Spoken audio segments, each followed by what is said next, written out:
Hello,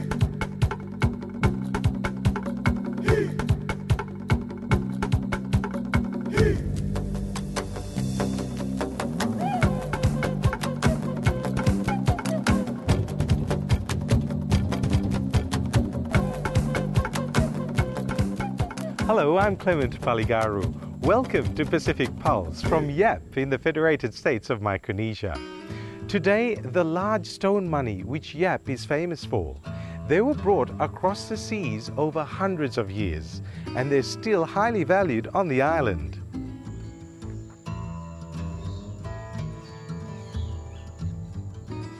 These large round discs have a distinct presence all around Yap.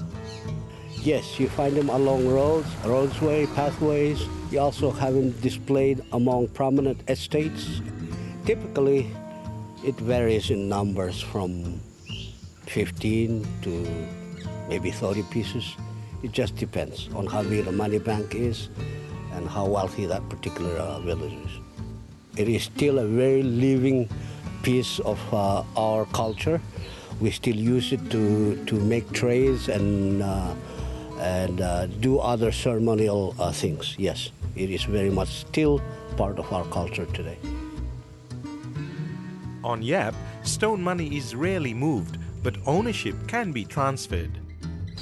This stone money over here is one of the two second largest pieces of stone money here in Yap. This particular stone money was used to settle a big dispute between the women of this village and the men of this village. Value of the stone money cannot literally be translated into dollar value. The hardship that they went through in obtaining the stone money and bringing it here, yes, added value, very big value to the stone money. The smaller discs, the smaller stone money, were probably used traditional tools to carve them, while the larger piece were metal tools, iron tools were used to carve. And more modern ships were used to transport the stone money here. The smaller ones were brought by canoes and rafts.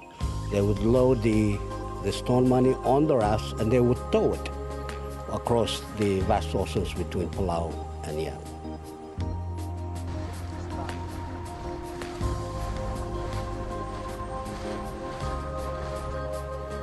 Palau lies over 400 kilometers from Yap. Centuries ago, in the rock islands here, Yapese found precious rock that didn't exist at home. The crystal limestone is shiny rock. That's what they found interesting. It's different from other rocks found here in Rock Island. So Vince, this is where the ancient travelers came from Yap to find limestone and take it? Yes, this is a place where the Yap came from, Yapese came from, to this island and found a cave that is suitable for them to stay and quarry their money. Over here they made stone money out of the stalagmite and stalactite. It could take months because there's no right tools to make it faster. Yeah, they use clamshell tools. They make adze out of clamshells, rocks, and they use those to carve the rock to the disc shape. Not all of the stone money came from quarries near the sea. Some caves were high up on treacherous slopes.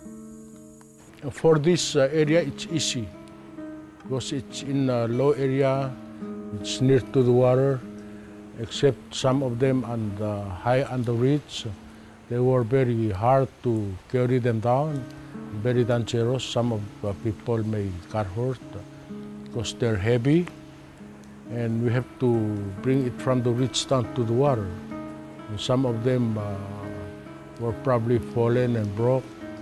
Maybe slide and hit people, they died. During the transportation of money, some would have lost their life in sea, lost their money because the rough water sink their money. And when they get to Yap, there's maybe only few of them left. But this was actually before the whalers and the traders arrived. And by then they started using ships to actually take the stone money to Yap. The ease of bringing the stone money here and carving the stone money, where you're using iron and metal tools to carve the stone money, is what bring it or devalue the stone money. That's really what the major significant event that brought the value of stone money down. That's carved, even though it's bigger, it's lesser value than the older, smaller pieces of stone money. By the early 20th century, the practice of quarrying and transporting stone money stopped. Today, the relationship between Yap and Palau is like a brother-sister relationship. Very close. Whenever we have big events, they're invited here, and whenever they have events in Yap, we go to Yap. In fact, the stone money is what is the rock that forms the relationship between Palau and Yap. When we went to Palau to quarry the stone money, they didn't quite understand what we want the stone money for or what we want the rock island for, but they gave us the rock island to carve our stone money, and they helped our people over there, give them food and whatnot. And in there they also had started a trade there. So that is, I believe, the original beginning of the relationship of Yapese people and Palau. And today, Palau and Yapese people are brothers. Today, Palau and Yap are working together to get one site in each country World Heritage listed. It's very important because it not only because of our cultural ties before, but also it makes us look after our country's heritage. The site where the stone money was quarried, and the money bank where Yap is actually has the stone money in Yap now. So it's not only about yesteryears, but it's also today.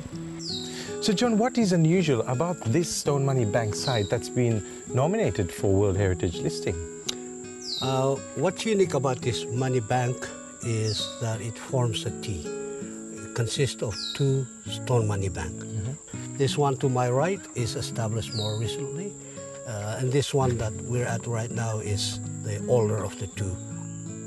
It's very unique in itself because it has some history that says this is where they taught the Yapese how to do dances, the man's standing dance.